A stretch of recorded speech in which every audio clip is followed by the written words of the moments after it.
মরহুম শহীদ আল্লামা দেলোয়ার হোসেন সাইদি চাচা, আল্লাহ নওয়ারাল্লাহু মারকাদাহু ওয়া জাআলাল জান্নাতা মাসওয়াহু,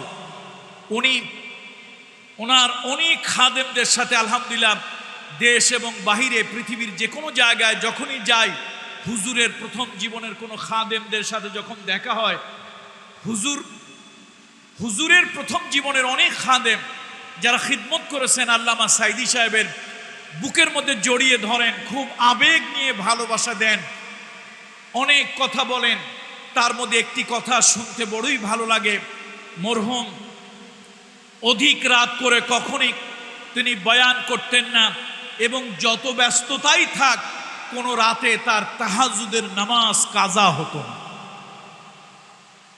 এটা কাদের কাছ থেকে? যারা তার খিদমত করেছেন, একই বিছানায়, পাশাপাশি বিছানায় জীবনের দীর্ঘ সময় তাফসীরের অঙ্গনে থেকেছেন।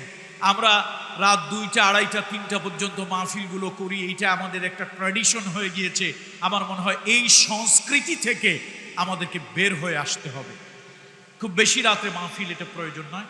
একদম অল্প কয়েকটা কথা আপনাদের সামনে আমি তুলে ধরতে চাই। আজকে কাকে নিয়ে কথা বলবো, কার সম্পর্কে কথা বলবো? আল্লাহ এমন এক মহামানব সম্পর্কে কথা বলবো। এই মাহে রবিউল আউয়ালের আহলে সুন্নাত ওয়াল জামাতের এই মাহফিলে এমন এক মহান ব্যক্তিকে নিয়ে কথা বলবো, এমন এক মহান দার্শনিককে নিয়ে কথা বলবো, এমন এক মহান বিজ্ঞানীকে নিয়ে কথা বলবো, এমন এক মহান উস্তাদকে নিয়ে কথা বলবো, এমন এক মহান সমাজ সংস্কারককে নিয়ে কথা বলবো, এমন এক মহান সেনাপতিকে নিয়ে কথা বলবো, এমন এক যোদ্ধাকে নিয়ে কথা বলবো, এমন এক মসজিদের ইমামকে নিয়ে কথা বলবো, এমন একজন মহান স্বামীকে নিয়ে কথা বলবো, এমন একজন মহান বাবাকে নিয়ে কথা বলবো, এমন একজন সমাজের রাষ্ট্রনায়ককে নিয়ে কথা বলবো, এমন একজন সমাজের ভদ্র নাগরিককে নিয়ে কথা বলবো, যার মতো মহামানব পৃথিবীতে হয়নি আর কিয়ামত পর্যন্ত কোনোদিন হবেও না। বন্ধুরা আমার, মুরব্বীরা আমার, আল্লাহর হাবিব মুহাম্মদ রাসূলুল্লাহ সাল্লাল্লাহু আলাইহি ওয়াসাল্লাম যার ব্যাপারে কথা বলবো, তার হৃদয় ছিল সাগরের মতো প্রশস্ত। কবি তার ব্যাপারে বলেন, ইয়া সাহিবাল জামালি ওয়া ইয়া সাইয়্যিদাল বাশার মিন ওয়াজহিকাল মুনীর ফাকাদ মুনওয়িরাল কামার لا يمكن الثناء كما كان حقه بعد از خدا بزرگ توئی قصہ مختصر। আল্লাহর হাবিব এমন এক মহামানবকে নিয়ে কথা বলবো, যার প্রশংসা, যার কথা যদি লিখতে থাকি প্রশান্ত মহাসাগরের পানিগুলো কালি যদি বানিয়ে লেখি তাহলে শেষ হবে না। আমার নবী, আমার হাবিবের হৃদয় আটলান্টিক মহাসাগরের সাথে যদি তুলনা করি তাহলে আটলান্টিক মহাসাগরও ছোট হয়ে যাবে। আমার হাবিবে কিবরিয়ার হৃদয়টা তার থেকেও বড় হবে। যার ব্যাপারে কি বলতে পারি? আমাদের ভাষা, আমাদের কলম, আমাদের জিহবা তার ব্যাপারে কি কথা বলতে পারে? কথা তো একটাই, বা'দ আজ খোদা বুজুর্গ তুই কিসসা মুখতাসার।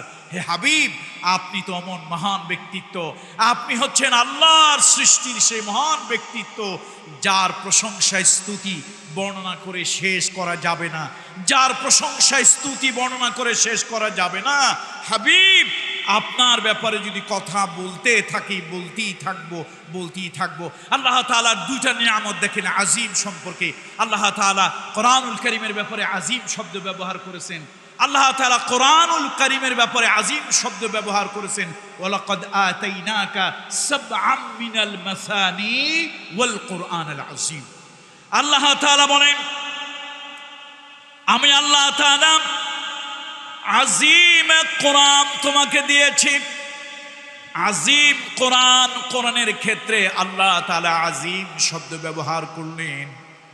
আবার এমন একজন পয়গম্বর আল্লাহ তাআলা দিয়েছেন, আহলে সুন্নাত ওয়াল জামাত সংগঠন আজকে যার ছানে মাহফিলের আয়োজন করেছে, আল্লাহ তাআলা তার ব্যাপারে বললেন, ওয়া ইন্নাকা লাআলা খুলুকিন আযীম। কোরআনের ব্যাপারে আল্লাহ বললেন আযীম, আবার মুহাম্মদুর রাসূলুল্লাহ সাল্লাল্লাহু আলাইহি ওয়াসাল্লাম তার ব্যাপারেও আল্লাহ তাআলা বললেন আযীম। আল্লাহু আকবার। আমরা কোরআন পেয়েছি আযীম, পয়গম্বর পেয়েছি আযীম। পৃথিবীতে আমরা হচ্ছি এমন উম্মত, আলহামদুলিল্লাহ পড়েন, আমরা হচ্ছি এমন উম্মত যে উম্মত তার একটা বৈশিষ্ট্য হলো পূর্ববর্তী সকল পয়গম্বরদেরকে আমরা মানি, বলেন আলহামদুলিল্লাহ। তবে রাসূলুল্লাহর পরে কোনো পয়গম্বর আমরা মানি না।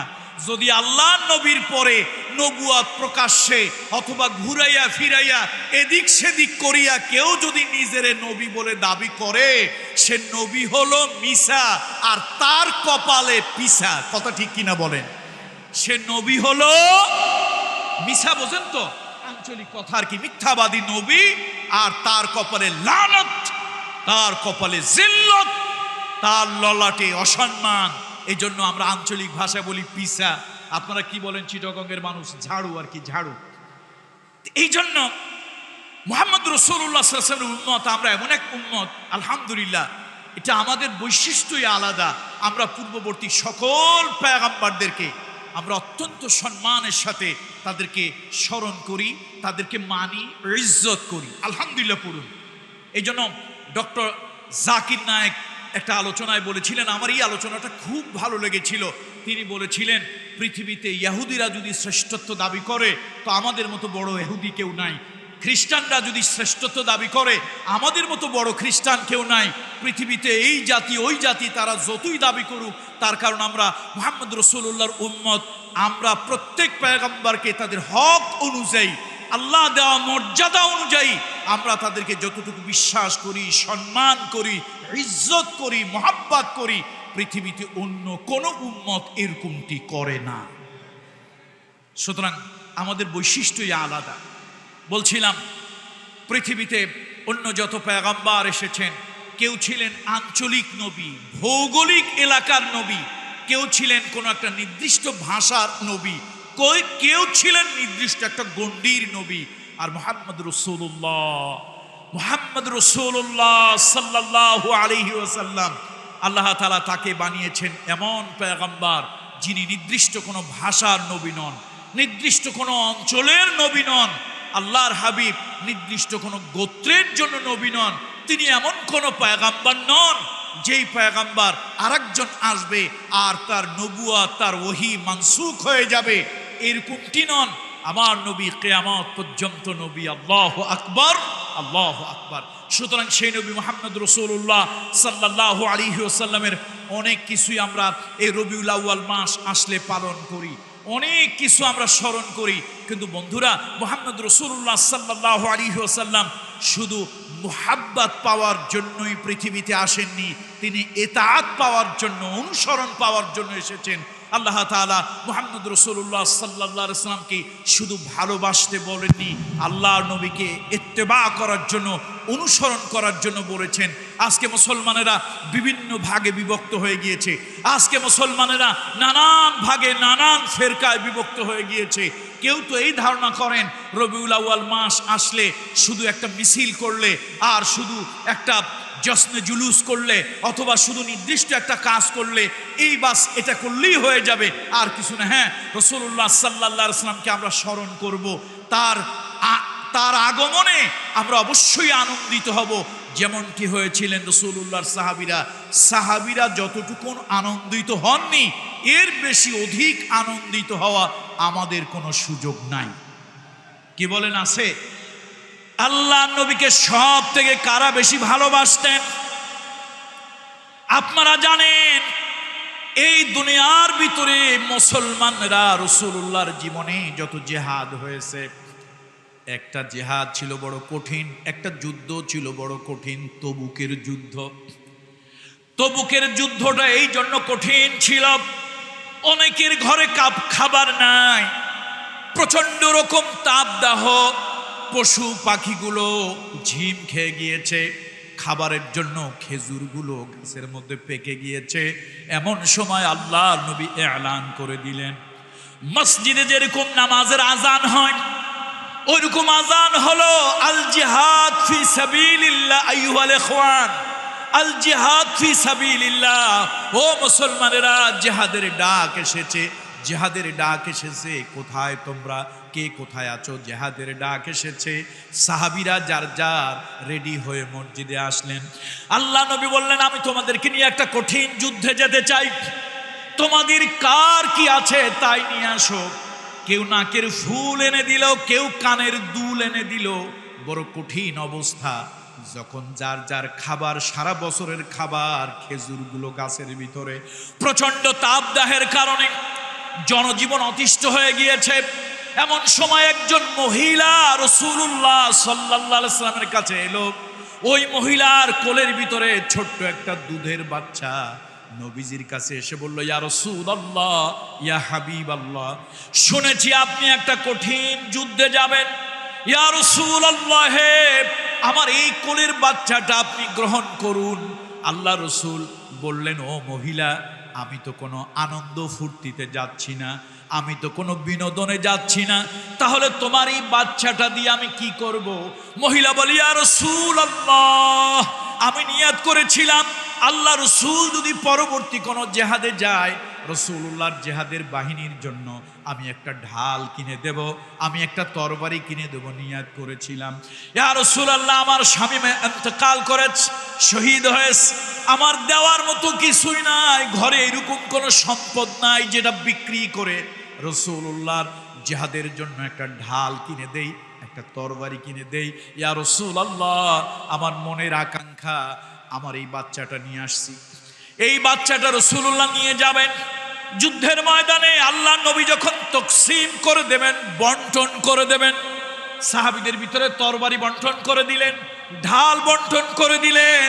কোন পর্যায়ে যদি এমনটি হয়ে যায় কাউকে দেওয়ার মতো একটা ঢাল পাওয়া যাচ্ছে না, আত্মরক্ষার জন্য একটা ডাল পাওয়া যাচ্ছে না, রাসূলুল্লাহর সামনে আত্মরক্ষার জন্য আমার এই দুধের বাচ্চাটা যদি তুলে ধরা হয়, আর শত্রুপক্ষ আল্লাহর হাবিবের শত্রুরা যদি তীর মারে, রাসূলুল্লাহকে হেফাজতের জন্য যদি কোনো ঢাল পাওয়া না যায়, আমার এই দুধের বাচ্চাটা ওই তীরের সামনে ধরলে আমার বাচ্চা তীর চালাতে পারবে না, তবে নিজের শরীরের ভিতরে তীরের আঘাত খেতে পারবে। আমার বাচ্চাটা তরবারি চালাতে পারবে না, তবে রহমতের নবীর দিকে কেউ যদি তরবারি মারে, আমার ওই বাচ্চা, এই বাচ্চাটা ওই তরবারির আঘাত খেতে পারবে। ইয়া রাসূলুল্লাহ, ইয়া রাসূলুল্লাহ, আপনি আমাকে ফিরিয়ে দেবেন না, আশাহত করবেন না, আমি বড় আশা নিয়ে এসেছি, এই সন্তানটা আপনি নিয়ে যান, এই সন্তান নিয়ে যান যুদ্ধের ময়দানে। রাসূলুল্লাহর আবেগে আল্লাহর হাবিবের চোখে পানি এসে গেল। রাহমাতুল লিল আলামিন বললেন, শোনো, তুমি নিয়াত করেছো, আর আল্লাহ তাআলা ওই নিয়াত অবশ্যই কবুল করবেন। ইন্নামাল আমালু বিন্নিয়াত, আমল সহি হয় নিয়তের দ্বারা, আমলের সওয়াব পাওয়া যায় নিয়তের দ্বারা। তুমি নিয়ত করেছো আল্লাহর হাবিবের জন্য যুদ্ধে তুমি ডাল কিনে দেবে, তরবারি কিনে দেবে, কিন্তু তোমার সেই অ্যাবিলিটি নাই, সেই তৌফিক, তোমার সেই শক্তি নাই, তুমি, তোমার স্বামী শহীদ হয়ে গিয়েছে, তুমি এই ছোট্ট বাচ্চাটাকে নিয়ে আছো, তোমার তৌফিক নাই, নিয়ত করছো, এটাই আল্লাহ কবুল করে নিয়েছে। রাসূলুল্লাহ তার সে ভালোবাসা দেখে, দেখেন তো কেউ কোন ব্যক্তি আছে, আমরা তো মাশাআল্লাহ মিলাদ শরীফ পড়ি আর জিলাফি খাই, আগ্নি বিরিয়ানি খাই, 1000 টাকার গরু, ইন্ডিয়ার 10 টাকার গরু 15 টাকা 20 টাকা বানায় দেই, শুধুমাত্র আগ্নি বিরিয়ানি খেতে খেতে এত গরু লাগে আমাদের এই আগ্নি বিরিয়ানি খেতে। বন্ধুরা আমার, কিন্তু রাসূলুল্লাহকে ওই রকম সন্তান দিয়ে ভালোবাসা। ইয়া রাসূলুল্লাহ, ডাল দিতে পারছি না, এই সন্তানটা ডাল হয়ে আল্লাহর হাবিবের উপরে কোনো আক্রমণ আঘাত এলে সেটা ফিরাতে পারবে। আমরা সবাই জানবেন, এখানে প্রত্যেকে, ইচ অ্যান্ড এভরিবডি, আপনাদের প্রত্যেককে যদি বলা হয় আধা ঘন্টা 1 ঘন্টা, আপনারা সবাই ওয়াজ করতে পারবেন। সবাই জানেন উহুদের ঘটনাটা, কে না জানেন বলেন তো? হযরত তালহা রাদিয়াল্লাহু তাআলা আনহু, তলহা রাদিয়াল্লাহু তাআলা আনহু রাসূলুল্লাহর সামনে নিজের দেহটাকে ঢাল বানিয়ে দিলেন। ভালোবাসা কাকে বলে শোনো, ভালোবাসা কাকে বলে শোনো, আল্লাহর হাবিবের মুহাব্বত কাকে বলে শোনো। জীবন দিয়ে ভালোবাসা, জীবনকে পরিবর্তন করে দেওয়া, আদর্শ পরিবর্তন করে দেওয়া। তোমার টুপি পরিবর্তন হয়েছে, দাড়ি পরিবর্তন হয়েছে, জুব্বা পরিবর্তন হয়েছে, কিন্তু তোমার ঈমান আর আকীদা এখন পর্যন্ত পরিবর্তন হয় না। আগেও তুমি বাম আর রাম ছিলা, এখনো তুমি বাম আর রামই। চিন্তা চেতনা আদর্শে এখনো তুমি তাই রয়ে গিয়েছ। ভালোবাসা কাকে বলে শুনুন। সবাই আপনারা জানেন রাসূলুল্লাহ এক পর্যায়ে সাল্লাল্লাহু আলাইহি ওয়াসাল্লাম জিজ্ঞেস করলেন তলহাকে, এক পর্যায়ে জিজ্ঞেস করলেন, তুমি যে একবার আমার দেহের সাথে লেগে যাও, আরেকবার একটু আলাদা হও আমার দেহ থেকে। তোমার এই বিশাল বড় দেহটা, অনেক বড় দেহের অধিকারী ছিলেন তলহা রাদিয়াল্লাহু তাআলা আনহু। রাসূলুল্লাহ জিজ্ঞেস করছেন, একবার মিলে যাচ্ছ আর একবার একটু পৃথক হচ্ছ, কারণটা কি? তিনি আল্লাহর হাবিবকে বড় আবেগময় বললেন, আবেগী হয়ে বললেন, ইয়া রাসূলুল্লাহ, ইয়া রাসূলুল্লাহ, হুজুর, আমি আপনার সাথে আপনার দেহকে সেভ করার জন্য যত আঘাত আসে আমি তলহার উপরে যাক আমার দেহটাকে আমি ঢাল বানিয়েছি আল্লাহর হাবিবের উপরে, যেন একটা নখের আঁচড় যেন না লাগে, একটা কাঁটার খোঁজা যেন না লাগে, একটা ফুলের টোকা যেন রাসূলুল্লাহর গায়ে না লাগে, সেজন্য আমার দেহটাকে ঢাল বানিয়ে আপনার দেহের সামনে দিয়েছি। তো আমার থেকে তুমি মাঝে মাঝে একটু আলাদা হয়ে যাও, কারণটা কি? ইয়া রাসূলুল্লাহ, হুজুর, এত জোরে আমার গায়ের মধ্যে তীর ঢোকে, আমার ভয় লাগে। আমার গায়ে তো ঢুকছে তীরটা, একদিক দিয়ে ঢুকলো আর এক দিক দিয়ে তীরটা এফোড় ওপর হয়ে বের হয়ে গেল। যদি আমার গা থেকে বের হয়ে যায় তীরটা, আর আপনার সাথে যদি আমি লেগে থাকি, মিশে থাকি, আল্লাহর হাবিবের গায়ে গিয়ে ওই তীরের খোসা আঘাত লাগতে পারে, আমি এটাও বরদাস্ত করতে পারি না। সেই জন্য নিজেকে মাঝে মাঝে রাসূলুল্লাহ থেকে একটু দূরে সরিয়ে নিই। এর নাম ভালোবাসা। আরে রাসূলুল্লাহর জন্য এক মুহূর্ত যে দেখেছে, তার ভালোবাসা কি ছিল? আল্লাহ, আল্লাহু আকবার। আমর বিন সাবিত বিন ওয়াকিশ রাদিয়াল্লাহু তাআলা আনহু একজন সাহাবী, এক ওয়াক্ত নামাজ পড়েননি। একজন সাহাবী একটা সেজদা আল্লাহকে দেননি। মিডিয়ার বন্ধুরা আবার এটা উল্টাপাল্টা করে না, আজকাল যত পেঁয়াজ গেঞ্জাম লাগায় এই মিডিয়া বন্ধুরা ভালো, কিন্তু আবার কারো 2 টাকা 5 টাকার ডলার পাওয়ার জন্য উল্টা পাল্টা এর লেস ওর মাথা এক জায়গা মিলাই দিয়ে এমন প্রাণী, ওই যে গাধার ঘোড়ার ক্রস যেই সন্তান হয়, এটার নাম খচ্চর। ওটার নাম কি? আমার মিডিয়ার কিছু বন্ধুরা, সব বন্ধুরা নয়, মিডিয়ার ভালো ভূমিকা আছে, মিডিয়ার ভালো ভূমিকা আছে বলেই সমাজের অসঙ্গতি তুলে ধরে। কিন্তু কিছু বন্ধুরা আছেন উদ্দেশ্য প্রণোদিত, ওই গাদার ঘোড়ার ক্রসে যেরকম খচ্চর হয় আমার দেশের, এই 2-5টা ডলার ইনকামের জন্য কিছু বন্ধুরা আছে এই কথার লেজ আর ওই কথার মাথা দুইটা এক জায়গা মিলাইয়া তারপরে খচ্চর টাইপের একটা কিছু বানায় দেয়। বলবে কালকে বিরাট বড় হেডিং, আনসারী সাহেব বলছে সাহাবীরা তো নামাজই পড়ে নাই। বলছি একজন সাহাবীর নাম যিনি এক ওয়াক্ত সালাত আদায় করেননি, একটা সেজদা দেওয়ার তার কোনো সুযোগ হয়নি। আবু হুরায়রা রাদিয়াল্লাহু তাআলা থেকে হাদিস কানা বর্ণিত, সেই সাহাবীর নাম ছিল আমর বিন সাবিত বিন ওয়াকিশ, যার একটা নিকনেম, ছোট্ট নাম ছিল উসাইরি। কি নাম ছিল? উসাইরি। আল্লাহু আকবার। উহুদের ময়দানের পাশে তিনি দাঁড়িয়েছিলেন। আমার ভাই, হৃদয়ের ভাই আলী হাসান উসামা যে উহুদের ব্যাপারে বলেছিলেন, রাসূলুল্লাহ বলেছে, আল ওয়াহুদু ইউহিব্বুনা ওয়া নাহনু নুহিব্বু। উহুদ আমাদেরকে ভালোবাসে, আমরা উহুদকে ভালোবাসি। সে ভালোবাসার পাহাড়। কত সাহাবী দেখেছি উহুদ পাহাড়ের কাছে গিয়ে কাঁদে, এটা হলো আবেগ, মহাব্বত, কাঁদে। হাজী সাহেব পাহাড়ের দিকে তাকায় তাকায় কাঁদতেছেন কেন? কয় যে আমার রাসূলুল্লাহকে নাকি এই পাহাড় ভালোবেসেছে। আমি তো একজন সাধারণ মানুষ, জেনারেল মানুষ, আমি তো একজন উম্মি মানুষ, আমি তো আর হাদিস টাদিস পড়ি নাই, কিন্তু শুনেছি আমার হাবিবে কিবরিয়া মুহাম্মদ রাসূলুল্লাহ সাল্লাল্লাহু আলাইহি ওয়াসাল্লামকে এই পাহাড় নাকি ভালোবেসেছে। সেই ভালোবাসার উহুদ পাহাড়ের দিকে তাকাইয়া আবেগে আমিও চোখের পানি ধরে রাখতে পারছি না। সে উহুদের এক কোণে দাঁড়িয়ে যুদ্ধের তামাশা দেখতেছিলেন আমর বিন সাবিত বিন ওয়াকিশ। যুদ্ধের তামাশা দেখছিলেন। হঠাৎ তার মনে হলো মুহাম্মদ রাসূলুল্লাহ তো সাধারণ কোনো নেতা নন। যদি মুহাম্মদ রাসূলুল্লাহ সাধারণ কোনো নেতা হতেন তাহলে তার অনুসারীরা তার জন্য কাজ করত। একটা কথা আছে, চাচা আপনা জান বাসা। দেখবেন অনেক নেতা আছে বিপদের সময় নিজে ভেঙে যায়, কর্মীদেরকে বিপদে রেখে যায়। আছে না এরকম? আছে না? মুহাম্মদ রাসূলুল্লাহ সাল্লাল্লাহু আলাইহি ওয়াসাল্লাম সাহাবীদেরকে রেখে যায় না, সাহাবীরা রাসূলকে রেখে যায় না। আমর বিন সাবিত বিন ওয়াকিসের হৃদয়ের মধ্যে সোয়া লাগতেছে। তিনি গেছেন তামসা দেখতে। তামসা বোঝেন তো? অর্থাৎ 3000 সেনাবাহিনী, আবু সুফিয়ানের 3000 সেনাবাহিনী, যার হেল্পিং হ্যান্ড, তার সব থেকে বড় সাহায্যকারী শক্তি হলো জগৎ বিখ্যাত যোদ্ধা হযরত খালিদ বিন ওয়ালিদ রাদিয়াল্লাহু তাআলা আনহু। তখনও তিনি ইসলাম গ্রহণ করেননি, তিনি মুশরিক ছিলেন। ইসলামের নিয়ামত তখনও তার মধ্যে হয়নি। সেই মহান বিজয়ী যোদ্ধা আল্লাহ তাআলা যাকে কোনো যুদ্ধে পরাজয় তাকে দান করেননি। আল্লাহু আকবার।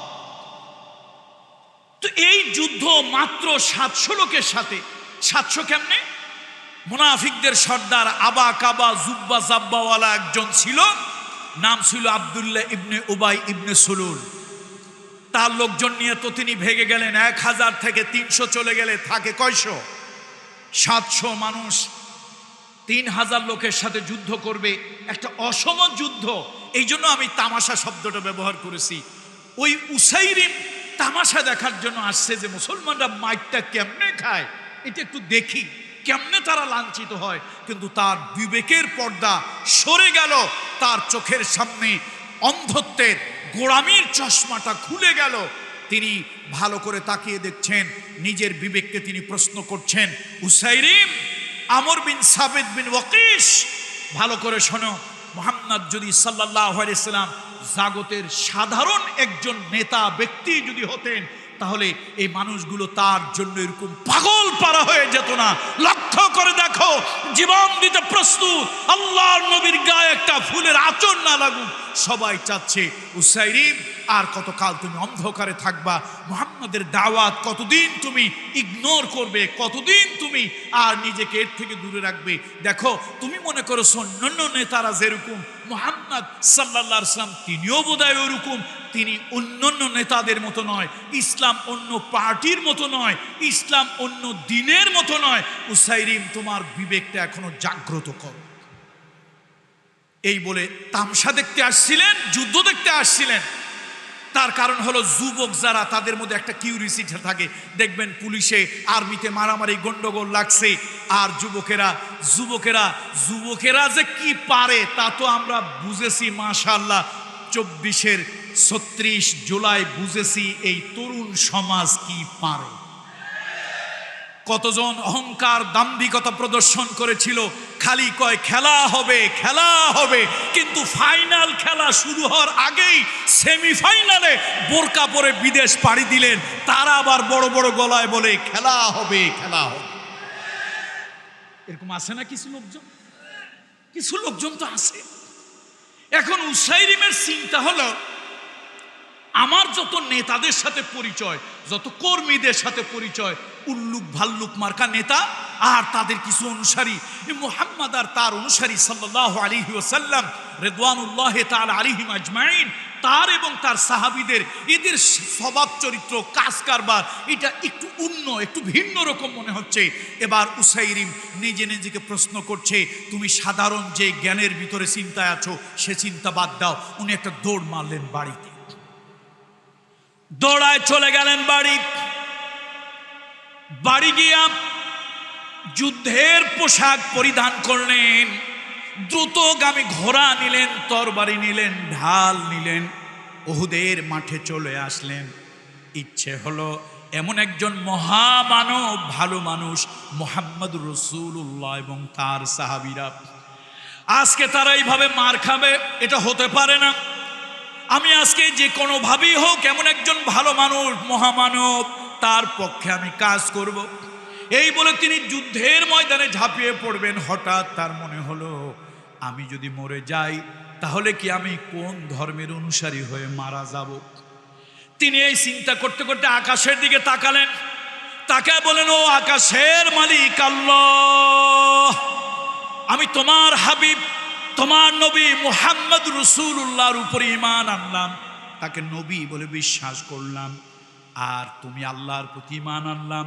এর থেকে বেশি কিছু আমি জানি না, এর থেকে বেশি কিছু আমি পারি না। আমি যুদ্ধের ময়দানে নামলাম, যদি আমি এই অবস্থায় মুহাম্মদ রাসূলুল্লাহর পক্ষে লড়াই করতে গিয়ে আমি যদি শহীদ হয়ে যাই, আমি যদি মরে যাই, এই সংবাদটা তোমার নবীর কাছে তুমি পৌঁছায় দিও। আর আমি যদি বেঁচে থাকি তাহলে মুহাম্মদ রাসূলুল্লাহর হাতে হাত রেখে আমি নিজেই ইসলাম গ্রহণ করব। আল্লাহু আকবার। ইসলাম তো আত্মসমর্পণ করা, ইসলাম তো আত্মসমর্পণ করা। কোনো বিনা বাক্যে আল্লাহ তাআলা ইব্রাহিম খলিলুল্লাহকে বলেছিলেন আসলিম, তিনি কোনো ধরনের আর্গুমেন্ট আল্লাহর সাথে করেননি, তিনি সাথে সাথে বলেছিলেন আসলামতু লিরাব্বিল আলামিন। ঠিক আমর বিন সাবিত বিন ওয়াকিস, যার ছোট্ট একটা ডাকনাম ছিল উসাইরি, তার অবস্থা ঠিক একই হলো মুহাম্মদ রাসূলুল্লাহর ভালোবাসায়। তার কারণ এতক্ষণ তার ধারণা ছিল মুহাম্মদ একজন দলনেতা, দলপতি, একজন লিডার, তিনি একজন রইস। কিন্তু প্রকৃত অবস্থা দেখে, যুদ্ধ দেখে, সাহাবীদের ব্যবহার দেখে তার সেই চিন্তা পরিবর্তন হলো। মুহাম্মদ রাসূলুল্লাহ রইস বটে, তবে গতানুগতিক রইস নন। মুহাম্মদ রাসূলুল্লাহ লিডার বটে, তবে গতানুগতিক লিডার নন। মুহাম্মদ সাল্লাল্লাহু আলাইহি ওয়াসাল্লাম যুদ্ধের সেনাপতি বটে, তবে গতানুগতিক সেনাপতি তিনি নন। এটা তার মাথার মধ্যে ঢুকলো এবং তিনি আল্লাহর উপরে ভরসা করে রাসূলুল্লাহর হাতে হাত রেখে তিনি পূর্ণাঙ্গ কালেমা পড়বেন, এই মানসিকতা নিয়ে আল্লাহর কাছে আত্মসমর্পণ করে রাসূলুল্লাহকে নবী বলে বিশ্বাস করে তার জন্য ময়দানে ঝাঁপিয়ে পড়লেন। বীর দর্পে তিনি যুদ্ধ করলেন, জিহাদ করলেন এবং তিনি শহীদ হয়ে গেলেন। বন্ধুরা আমার, যুদ্ধের ময়দানে 70 জন জলিল কাদের সাহাবা শহীদ হলেন। আল্লাহ রাসূল সাল্লাল্লাহু আলাইহি সাল্লামের দান্দান মোবারক শহীদ হলো। নবীকে বলা হলো, ইয়া রাসূলুল্লাহ, আমরা কি করব? আল্লাহ রাসূল একটু সুস্থ হলেন। এবার আল্লাহর হাবিব বললেন, শোনো। আল্লাহর হাবিব বললেন, শোনো, যারা আহত তাদেরকে চিকিৎসা দেওয়ার ব্যবস্থা করো, আর যারা শহীদ হয়ে গেছে তাদের লাশগুলো এক জায়গায় করো, এক জায়গায় একত্রিত করো, উহুদের প্রান্তরে আমি দাফন করব। রাসূলুল্লাহ কথা বললেন, সাহাবীরা আহতদেরকে আলাদা করতে শুরু করলো, আর শহীদদেরকে এক জায়গায় করে তাদেরকে আল্লাহ রসুলের হুকুম অনুযায়ী দাফন করবেন। হঠাৎ দেখা গেল মুসলমানদের মধ্যে একজন যুবক, কাফের যুবক, যার নাম হলো উসাইরিম। কেউ কেউ চিৎকার দিয়ে উঠল, এই কাফের যুবক, মদিনার কাফের উসাইরিম আমাদের মধ্যে কেমনে ঢুকল? হঠাৎ আরেকজন জেগে বলছে, চিৎকার দিয়ে বলছে, দেখো এই টকবগে তরুণ যুবক উসাইরিমের ঠোঁট লড়তেছে, তোমরা একটু ভালো করে লক্ষ্য করো। একজন তার ঠোঁটের কাছে গিয়ে দেখে ঠোঁটের আগায় তার প্রাণটা চলে আসছে, জীবনটা ঠোঁটের আগায় চলে আসছে। ওই অবস্থায় তিনি বলছেন, ভাই আমি কিন্তু কাফের নই, আমি আল্লাহ বিশ্বাস করেছি। নবিয়না সাইয়্যিদুনা মুহাম্মদ রাসূলুল্লাহ, আল্লাহ নবী মুহাম্মদ রাসূলুল্লাহকে আমি নবী হিসাবে মেনে নিয়েছি। আমি জানি না পূর্ণাঙ্গ কালেমা কিভাবে পড়তে হয়, তবে আমি মুহাম্মদ রাসূলুল্লাহকে নবী মেলে আল্লাহকে ইলা রব বলে যেইটুকু বুঝি ওইটুকু কালেমা পড়েছি। রাসূলুল্লাহকে জানিয়ে দিও, আল্লাহর হাবিবের ভালোবাসায় তার পক্ষে আমি অস্ত্র ধরেছিলাম, আমি এখন শহীদ হয়ে যাচ্ছি, আমি শহীদ হয়ে যাচ্ছি, আমার সালাম রাসূলুল্লাহর কাছে পৌঁছায় দিও। এই বলে তিনি কালেমার গান গেয়ে দুনিয়া থেকে বিদায় হলেন। সাহাবীরা দৌড়ায় চলে গেল রাসূলুল্লাহর কাছে। আল্লাহর নবী বড় অসুস্থ, আল্লাহর হাবিব বড় অসুস্থ। গিয়া সব ঘটনা রাসূলুল্লাহকে বললেন। আল্লাহর হাবিব দুইজন সাহাবীর কাঁধে ভর দিলেন। নবীজি এত অসুস্থ, এত দুর্বল, এত রক্তক্ষরণ হয়েছে, আল্লাহ রাসূল হাঁটতে পারেন না, পাওটা উঠাইয়া আবার পাও ফেলতে পারেন না। এমতো অবস্থায় রাসূলুল্লাহ পাও টেনে টেনে আসতেছেন। আল্লাহর হাবিব দুইজন সাহাবীর কাঁধে ভর দিয়ে আসলেন ওই উসাইরিমের লাশের কাছে। সেই টকবকে তরুণ যুবক উসাইরিমের লাশের কাছে রাসূলুল্লাহ এলেন। আল্লাহ নবী তার বুকের উপরে শাহাদাত আঙ্গুলি রাখলেন। নবীজি শাহাদা পেশ করলেন, তার সিনার উপরে শাহাদাত আঙ্গুলি রেখে নবীজি বললেন, ইন্নাকা মিন আহলিল জান্নাহ, ইন্নাকা মিন আহলিল জান্নাহ হাকাদা সালাসা মাররাত। তিনবার নবীজি বললেন। সাহাবীদের মধ্যে কান্নার রোল পড়ে গেল। ও উসাইরিম, তুমি কত বড় ভাগ্যবান, তুমি কত বড় সৌভাগ্যবান যে তুমি এমন সময় ঈমান এনেছো, ফজরের নামাজের পর ঈমান এনেছো। ঈমান আনার পর একজন মুসলমানের কালেমা পড়ার পর সর্বপ্রথম তার উপরে যেটা ফরজ হয় সেটা হলো নামাজ। তুমি ফজরের পরে ঈমান এনেছো, ফজরের নামাজ তোমার জিম্মায় ছিল না, জোহরের সালাত তোমার জিম্মায় ছিল, জোহরের ফরজ নামাজের আগেই ওয়াক্ত আসার আগেই তুমি শহীদ হয়ে গেছো। জোহরের জিম্মাটা, জোহরের ফরজ জিম্মাটা তোমার ঘাড়ে নাই। ওগো উসাইরিম, তুমি কত বড় ভাগ্যবান যে তুমি এক ওয়াক্ত নামাজের, ফরজ নামাজের ওয়াক্ত তুমি পেলে না। অর্থাৎ একটা সেজদাও তুমি আল্লাহকে দিতে পারলে না, একটা সেজদাও তুমি আল্লাহরে দিতে পারলে না, এক ওয়াক্ত ফরজ নামাজ তুমি পড়তে পারলে না।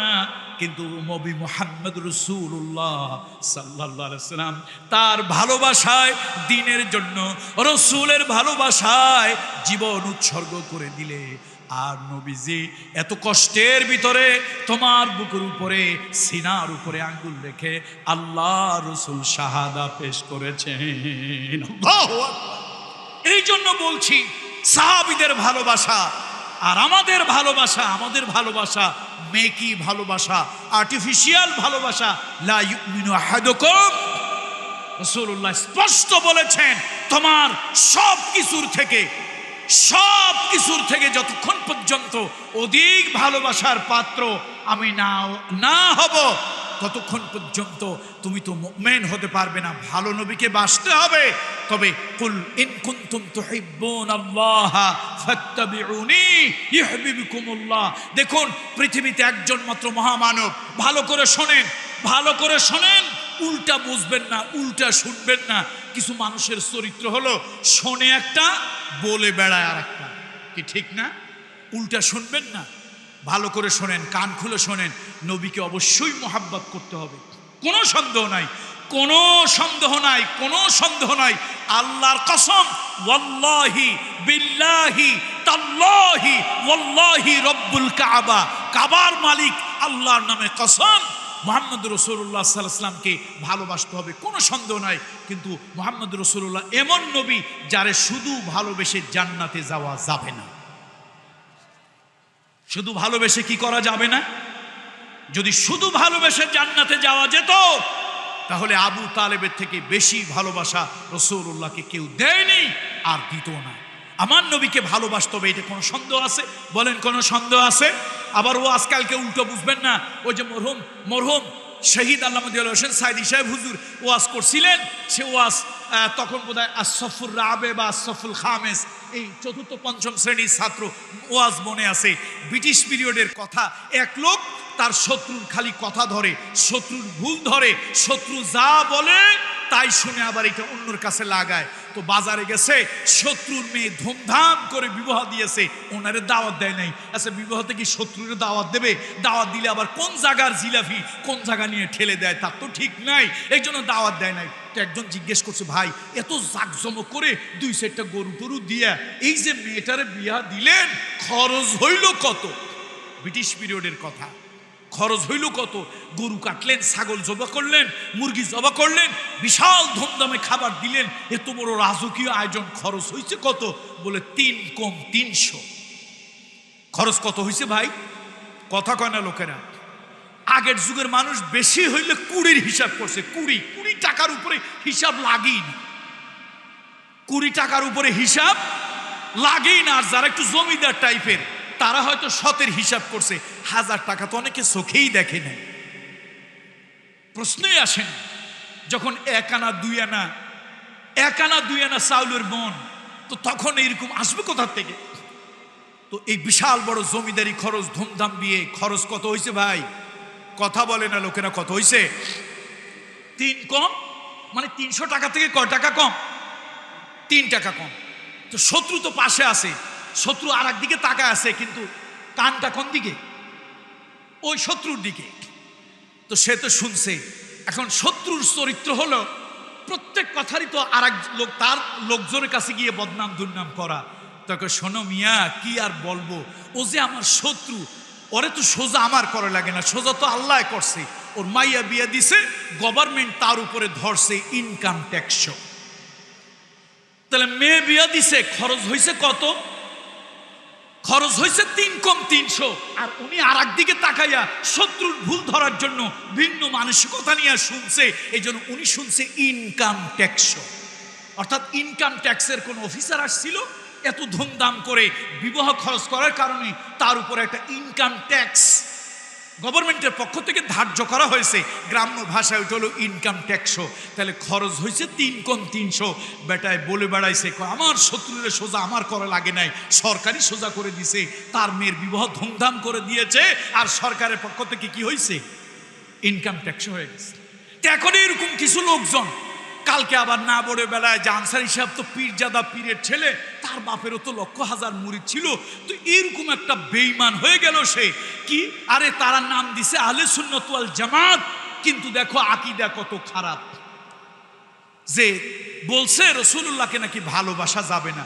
ভাই আমি কি রাসূলুল্লাহরে ভালোবাসা যাবে না এ কথা বলেছি? কসম খেয়ে বলেছি, রাসূলকে ভালোবাসতেই হবে, কোনো সন্দেহ নাই। ওয়াল্লাহি রব্বুল কাবা, ওয়াল্লাহি বিল্লাহি তাল্লাহি, আল্লাহর হাবিবকে ভালোবাসতেই হবে। তবে ভালো করে কান খুলে শুনে রাখুন, শুধু ভালোবাসা দিয়া, নবীর ভালোবাসা দিয়া জান্নাতে যাওয়া যাবে না। কিছু হুজুরদের শুধু পকেট গরম হবে, কিছু হুজুরদের কি হবে, শুধু দেশি হুজুর বিদেশি হুজুর। দেখেন না, মুরগি আমদানি হয় বিদেশ থেকে, গরু আমদানি হয়, চাউল ডাউল আমদানি হয়। বাংলাদেশে পীরের অভাব হয়েছে, পীরও মাশাআল্লাহ বিদেশ থেকে আকাবির আমদানি হয়, বিদেশ থেকে পীর আমদানি হয়। যাদের কেবলা থাকে ইন্ডিয়া, যাদের কেবলা থাকে পাকিস্তান, ওরা কোনোদিনও মদিনার কেবলা, মক্কার কেবলা বানাতে পারে না। যেরকম ঠিক কিনা? কিছু লোক আছেন আমাদের কথায় কথায় আকীদার দোষ দেয়, তাদের রাজনৈতিক কেবলা হচ্ছে ইন্ডিয়া। আমরা অনার্সে একটা অতিরিক্ত সাবজেক্ট পড়েছিলাম, দর্শন, ফিলোসফি। এই পৃথিবীতে দীর্ঘ 1000 বছর ধরে একটা ধর্মীয় কালচার চলতে চলতে আমার দেশের কিছু লোকদের মাথার মধ্যে, হিন্দুরা যেরকম তাদের গুরুদেরকে, ঠাকুরদেরকে পূজা করে, আমার দেশে এরকম কিছু মোল্লা মৌলবী মুন্সি আছে, ওদেরও আকাবির পূজার ওরকম একটা টেন্ডেন্সি মাথার মধ্যে সৃষ্টি হয়ে গিয়েছে। আকাবির তো তখন পর্যন্ত ঠিক আছে যখন আল্লাহর কোরআন আর রাসূলের সুন্নাহ দিয়ে ঠিক থাকবে। তোমার আকাবির যদি তোমাকে কোরআন সুন্নাহ পরিপন্থী কিছু শেখায়, আর তুমি যদি মনে করো আমার দ্বীন মানে হচ্ছে আমার আকাবিরের সমজ, তাহলে তুমি গোমরাহ, তুমি নিঃসন্দেহে গোমরাহ। আমাদের দেশে আগে মুড়ি ভাজতো, মুড়ি বোঝেন তো? মুড়ি, হ্যাঁ, এই মুড়ি ভাজলে যেইটার মধ্যে বালু আর এই ভাজা মুড়িটাকে আলাদা করত, ওটা আমাদের মাদারীপুর, ফরিদপুর, গোপালগঞ্জ, আমাদের এই অঞ্চলের আঞ্চলিক ভাষা হলো ঝাঁঝর। চিটাগংয়ে কি বলে আমি জানি না, হ্যাঁ, বুঝি নাই। সালোইন। আচ্ছা, সালোনের পিছনে কোনো ছিদ্র টিদ্র নাই? সালনের পিছনে কি কোনো ছিদ্র আছে? একটা, দুইটা, অনেকটা। কতটা ওটা হিসাব করি না। এখন সুই হচ্ছে একটা উপকারী জিনিস, যে মানুষের ছেঁড়া টেরা সেলাই করে দেয়। কারো শরীরের কোনো জায়গায় কাপড় চোপড় ছিঁড়ে গেলে ওটা সেলাই করে তার ইজ্জত, সম্ভ্রম, আবরুটা হেফাজত করে রাখে। সুই একটা ভালো কাজ করে, কিন্তু তার পিছনে একটা ছিদ্র। তো এখন ওই সালোন ঝাঁঝর বলতেছে সুইরে, কই তুই কেমন, তোর তো ঠিক নাই। কেন ঠিক নাই? কই তোর পিছনে তো একটা ছিদ্র। তোর পিছনে কি? তোর পিছনে একটা ছিদ্র। সুই বলে, ভাই আমার যদি পিছনে ছিদ্র হয় হোক, একটাই না ছিদ্র, কয়টা? ভাই তোমার পিছনে যদি তালাশ করি আকাশের তারকা পুঞ্জি যেরকম গুণে শেষ করা যায় না, তোমার যদি পিছনে এরকম খুঁজি তাহলে তোমার পিছনে এত ছিদ্র আছে ওটা আকাশের তারকা পুঞ্জির মতো খুঁজে শেষ করা যাবে না। আমাদের কথায় কথায় কিছু লোকেরা আকীদার দোহাই দেয়, আকীদার দোহাই কিছু লোকেরা দেয়। ভালো করে শুনে রাখুন, ভালো করে শুনে রাখুন, উহুদ পাহাড় যেরকম মজবুত, আমরা ওরকম আমাদের মজবুত কথা বলতেছি। আমরা মুহাম্মদ রাসূলুল্লাহ এবং তার সাহাবীদের আকীদাই হচ্ছে আমাদের আকীদা। চিৎকার দিয়া বলেন লিল্লাহে তাকবীর। আমরা আহলে সুন্নাত ওয়াল জামাত, আমরা আহলে সুন্নাত ওয়াল জামাত।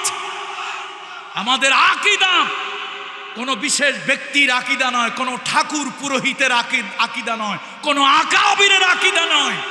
আপনি আকীদার কথা বলেন, বাপ আর ছেলের আকীদা দুই রকম। বাংলাদেশে এক বড় হুজুর, বড় আলেম, অনেক বড় আলেম, শ্রদ্ধার সাথে আমি তার নামটা নিলাম না, উনি ওনার আকীদা আইন আল্লাহ, আইন আল্লাহ, আল্লাহ কোথায়? এই প্রশ্নের জবাব বাপ বলেছে একরকম, তার ছেলে বলেছে আর এক রকম। এখন বলেন আপনারা আপনারা ইন্ডিয়ান আকীদায় বিশ্বাসী, আপনাদের ইন্ডিয়ান আকীদার বাপের আকীদা হইল একরকম, ছেলের আকীদা হইল আর এক রকম, কারটা গ্রহণ করব? তো আপনাদের নিজেদের আকীদাই তো ঠিক নাই, আপনি আমার আকীদার দিকে কেন আঙ্গুল তোলেন? আসলে আকীদা আমাদের দেশে আকীদা নিয়ে বড় কথা নয়, আমাদের দেশে সব থেকে বড় বিদ্বেষ হলো রাজনৈতিক বিদ্বেষ। মনে রাখবেন, কথায় কথায় যারা আকীদার কথা বলে আকীদা বিদ্বেষ, আসলে তারা আকীদার কারণে আমাদের বিরোধিতা করে না, ওরা আমাদেরকে বিরোধিতা করে। ওরা আকীদার কারণে বিরোধিতা করে না, রাজনৈতিক প্রতিহিংসার কারণে বিরোধিতা করে। জোর বলেন ঠিক? এটাই বাস্তবতা। যা হোক, কথা আর বাড়াবো না।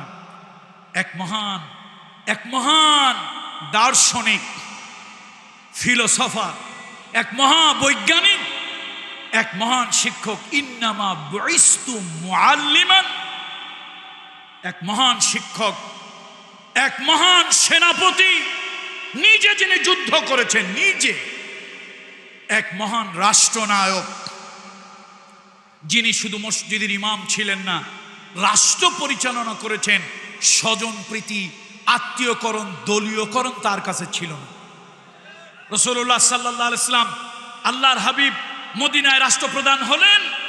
আল্লাহ রাসূলের কাছে সাল্লাল্লাহু আলাইহি ওয়াসাল্লামের কাছে একজন সাহাবী আবু যর গিফারি রাদিয়াল্লাহু তাআলা আনহু, তিনি এসে রাসূলুল্লাহ সাল্লাল্লাহু আলাইহি ওয়াসাল্লামের কাছে বলেন, ইয়া রাসূলুল্লাহ, আলা তাস্তামিলুনি ইয়া রাসূলুল্লাহ, হুজুর আপনি কি আমাকে রাষ্ট্রের একটা চাকরি দেবেন না? আপনি কি একটা রাষ্ট্রের চাকরি আমাকে দিবেন না? আলা তাস্তামিলুনি ইয়া রাসূলুল্লাহ, হুজুর আপনি কি আমাকে রাষ্ট্রের কোনো গুরুত্বপূর্ণ পদে পদায়ন কি করবেন না? আল্লাহর নবী, বিশ্বনবী মুহাম্মদ রাসূলুল্লাহ সাল্লাল্লাহু আলাইহি ওয়াসাল্লাম, আল্লাহর নবী, রহমতের নবী, দয়ার নবী উঠে দাঁড়ালেন। নবীজি তার পিঠের উপর একটা মৃদু আঘাত করলেন, অর্থাৎ স্নেহ ভরে আল্লাহ রসুল তার পিঠের উপর একটা চড় মারলেন। ফাদারাবা আলা মানকিবি, রাসূলুল্লাহ তার পিঠের উপরে একটা থাপ্পড় মেরে বললেন, ইন্নাহা লা আমানাতুন, ও আবু যর, তুমি আমার কাছে, আমি রাষ্ট্রের প্রধান, মদিনা নামক রাষ্ট্রের প্রধান আমি হয়েছি, তুমি আমার কাছে একটা রাষ্ট্রের গুরুত্বপূর্ণ পদে চাকরি চাচ্ছ, তুমি আমার কাছে একটা চাকরি চাও। আমি নবী মুহাম্মদ রাসূলুল্লাহ রাষ্ট্রের এই গুরুত্বপূর্ণ দায়িত্বে আছি, আমি তো কোনো দলীয়করণ, আত্মীয়করণ, স্বজন প্রীতি, আপন দেখে কোনো চাকরি দিতে পারি না। এই চাকরির পদটা শুধু একটা পদ নয়, এটা একটা আমানত। কিয়ামতের কঠিন ময়দানে আল্লাহর আদালতে এই ব্যাপারে জবাবদেহি করতে হবে, জবাবদেহি করতে হবে। নবীজি দাঁড়ালেন, আল্লাহর হাবিবের চেহারা মোবারক লাল হয়ে গেল। রাসূল সাল্লাল্লাহু আলাইহি ওয়াসাল্লাম খুতবা দিলেন যে আমি রাষ্ট্রের দায়িত্ব নিয়েছি আর আমার কাছে এসে সমানে, ঠিক কিনা বলেন? যার কারণে দেশে তেলের সংকট, পানির সংকট, এই সংকট ওই সংকট হয়। এটা শুধু আমি এই গভর্নমেন্টকে বলবো না, এই গভর্নমেন্টকে, এই সরকারকে আমি ভালোবাসি, হৃদয় দিয়ে ভালোবাসি। আমি বলছি সব সরকার বিগত দিনে, বিগত বছরগুলোতে যারাই যখন ক্ষমতায় এসেছে, এটা ছিল তাদের একটা চরিত্রিক বৈশিষ্ট্য। ক্ষমতায় যখন যারা আসেন তখন তাদের কাছের লোকদেরকে চেয়ারে বসার চেষ্টা করে এই টেন্ডেন্সি, এই প্রবৃত্তি বাদ দিতে হবে।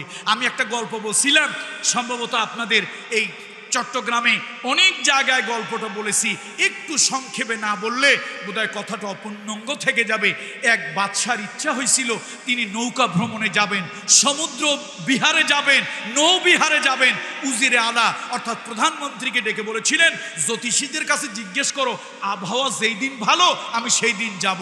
তো উজিরে আলা জ্যোতিষী, জ্যোতির্বিজ্ঞানী, অ্যাস্ট্রোলজারদেরকে বলেছেন বাদশাহ তো একটু নৌবিহারে, জলকেলি করার জন্য, নদী ভ্রমণে আনন্দ ফুর্তি করার জন্য যেতে চায়। আচ্ছা বলেন তো আবহাওয়া ভালো কবে? কয় মঙ্গলবার, বুধবার, বৃহস্পতিবার।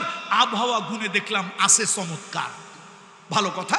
তো আগামী বৃহস্পতিবার রেডি হইল বাদশাহ যে তিনি নৌবিহারে, নৌ ভ্রমণে যাবেন, একটু নদীতে ঘুরবেন, লাগলে সমুদ্রে ঢুকবেন, নদীতে একটু আনন্দ ফুর্তি করে বেড়াবেন। সকালবেলা যেই না আসছে নদীর পাড়ে, বিশাল নদী, আপনার সে নদীর পাড়ে আসলে এখন রাখাল জিজ্ঞেস করছে জাহাপানা আপনি যান কই? ফেন রো যান কই?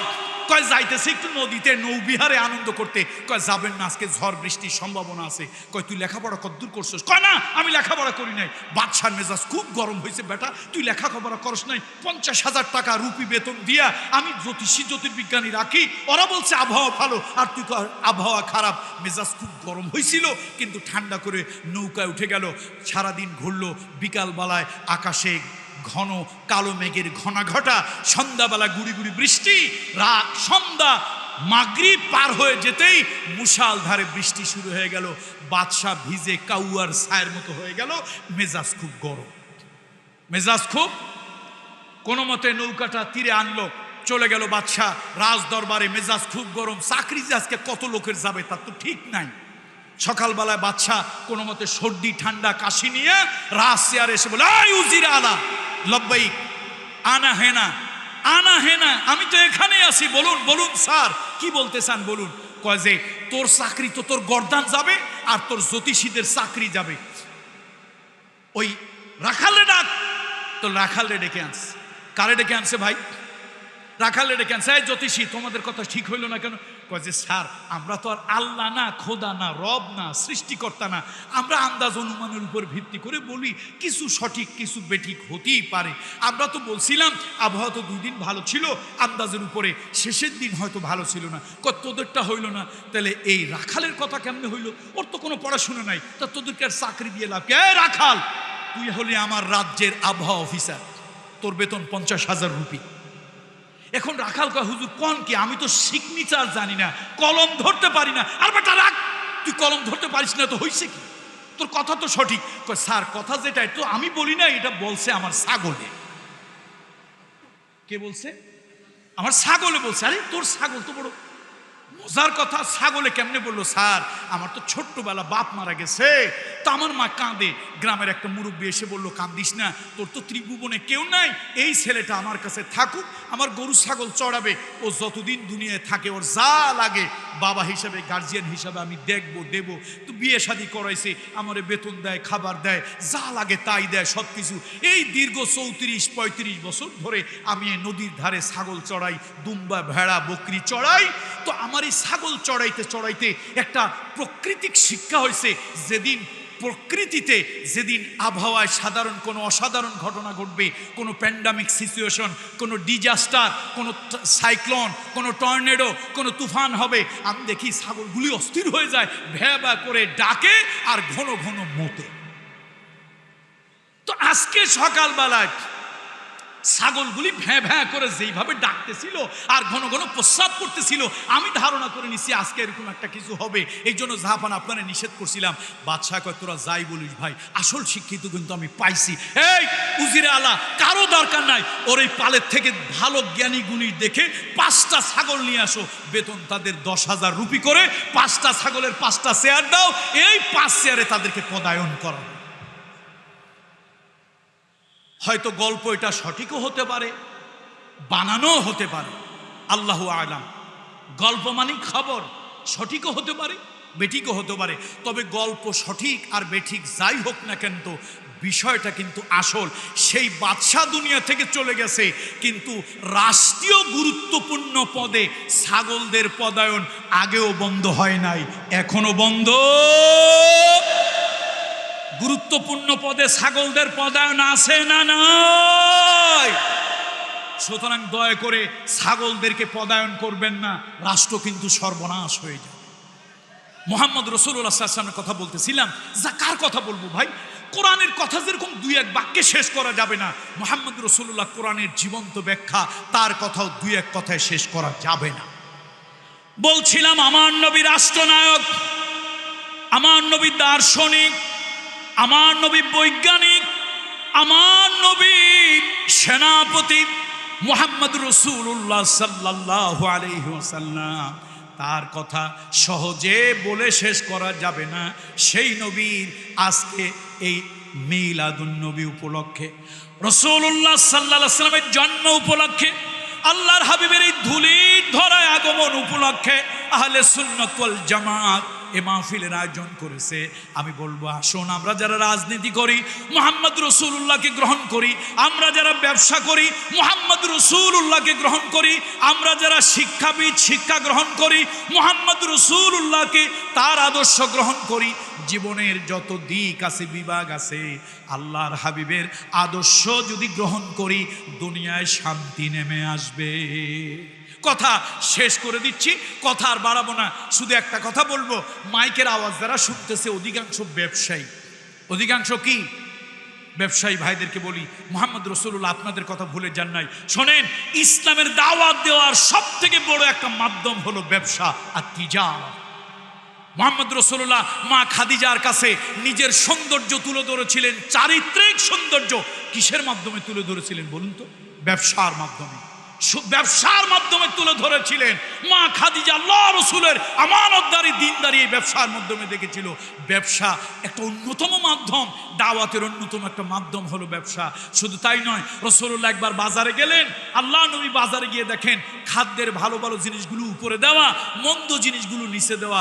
রাসূলুল্লাহ সাল্লাল্লাহু আলাইহি ওয়াসাল্লাম বাজারে গিয়ে যখন দেখলেন উপরে একরকম ভিতরে আর এক রকম, নবীজি রাগ করে বললেন, মান গাশশানা, মান গাশশানা ফালাইসা মিন্না। এই যে উপরে ভালো জিনিস রেখে যে ব্যবসায়ীরা ভিতরে খারাপ জিনিস দিয়ে, উপরে ফিটফাট ভিতরে সদরঘাট, এই কাজটা যে ব্যবসায়ীরা যারা করে, মান গাশশানা ফালাইসা মিন্না, ওরা আমার অন্তর্ভুক্ত নয়। মুহাম্মদ রাসূলুল্লাহ সাল্লাল্লাহু আলাইহি ওয়াসাল্লাম, এখানে অধিক ভাইরা আছেন, অনেক ভাইরা আছেন শ্রমজীবী ভাই। আপনি কারো দোকানে কর্মচারী, কোনো হোটেলের কর্মচারী, কোনো গাড়ির কর্মচারী, মিলের কর্মচারী, আমি আপনাকে বলবো লজ্জার কিছু না, শ্রম দেওয়া লজ্জার কিছু না।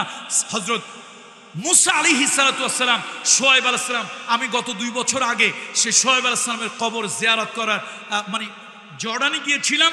সে কবর জিয়ারতের সৌভাগ্য আমার হয়েছিল। ইতিহাস বারবার আমার মনে পড়ছিল। শোয়েব আলাইহিস সালামের কাছে গিয়েছিলেন মুসা আলাইহিস সালাম, কিন্তু কর্মের বিনিময়, কর্মের যৌতুক নেননি, কর্মের বিনিময় তিনি স্ত্রীকে বিবাহ করেছিলেন, মোহর আদায় করেছিলেন এবং অনেক কর্মের বিনিময় বেতন একসাথে অনেক ছাগল পেয়েছিলেন। অনেকে বলে, হুজুর আপনারাই বলেন, আমরা বিয়ে করতে গেছি, একটা পালসার মোটরসাইকেল চাই, কয় টাকাই বা দাম? 2 লাখ 2.5 লাখ টাকা দাম, এইটা চাই। আর আপনারা হুজুররা আমাদের বিরুদ্ধে উল্টা কথা কন, মুসা আলাইহিস সালাম যৌতুক নেয় নাই। দেখছেন, শয়তানেরা কিন্তু পড়ে বেশি। তসলিমা নাসরিন, হুমায়ুন আজাদ, এই নাস্তিকরা, ওরা ইসলাম আমাদের থেকে বেশি পড়ে, তবে ইসলামের পক্ষে কাজ করার জন্য না, ইসলামকে বাস দেওয়ার জন্য। দেখেন কত বড় পণ্ডিত, হুজুর আমরা একটা পালসার মোটরসাইকেল নিতে চাই মেয়ের বাপের কাছ থেকে, আপনারা কত ফতোয়া দেন, কত নিষেধ করেন। মুসা আলাইহিস সালাম যে বিয়ে করলো, শ্বশুর বাড়ি থেকে আসার সময় এক পাল ছাগল যে যৌতুক আনলো, হুজুর এইটা তো আপনারা বলেন না। আচ্ছা আমি বলি, মুসা আলাইহিস সালাম কি যৌতুক আনলো না কর্মের বিনিময়ে বেতন আনলো? আরে গাধা, গাধা, নীল চশমা চোখে দিলে দুনিয়া দেখা যায় আধা। মুসা আলাইহিস সালাম কাজ করেছেন, কাজের মধ্যে কোনো লজ্জা নেই। মুহাম্মদ রাসূলুল্লাহ নিজে কাজ করেছেন, আল্লাহর নবী শ্রমিক হিসাবে, আল্লাহর নবী নিজের হাত দিয়ে কাজ করেছেন। সুতরাং আপনারা কাজ করুন, ওই শ্রমিক ভালো, ওই শ্রমিক গ্রহণযোগ্য। কওয়িয়ুল আমিন, কোরআনুল কারীমে সূরা কাসাসের ভিতরে বলা হয়েছে যেই শ্রমিক বিশ্বস্ত এবং তার কাজের ব্যাপারে সে শক্তিমান, সে হলো আসল শ্রমিক। সুতরাং আসুন মুহাম্মদ রাসূলুল্লাহ সাল্লাল্লাহু আলাইহি সাল্লামের আদর্শ আমাদের জীবনী, মাস্টার, ডাক্তার, শিক্ষক, সাংবাদিক সবাই আপনার শিক্ষা নিতে হবে। সূরা হুজরাত থেকে সাংবাদিক বন্ধুদেরকে একটা শিক্ষা দিই। সূরা হুজরাতের মধ্যে এসেছে রাসূলুল্লাহ সাল্লাল্লাহু আলাইহি সাল্লাম তার শ্বশুরের বংশে হারেস রাদিয়াল্লাহু তাআলা আনহুর বংশে বনু হারেসায় আল্লাহ নবী একটা বাহিনী, একটা প্রতিনিধি দল পাঠিয়েছিলেন তাদেরকে দ্বীন শিক্ষা দেওয়ার জন্য। তারা রসুলের প্রতিনিধিকে ইস্তেকবাল করবে, কিন্তু উনি মনে করছে আমাদের পুরান যুগের একটা গন্ডগোল ফাসাদ ছিল, সেই কারণে তারা আমাকে আক্রমণ করার জন্য এসেছে। তিনি রাসূলুল্লাহর কাছে এসে বললেন, ইয়া রাসূলুল্লাহ, আপনি যেখানে যাদের কাছে পাঠিয়েছেন তারা তো আমার উপরে আক্রমণ করার জন্য তৈরি হয়েছিল। আল্লাহ রসুল সাল্লাল্লাহু আলাইহি ওয়াসাল্লাম খালিদ বিন ওয়ালিদকে এটা ইনভেস্টিগেশনে পাঠালেন। মুহাম্মদ রাসূলুল্লাহ সাথে সাথে তার বিরুদ্ধে কোনো ব্যবস্থা নেননি।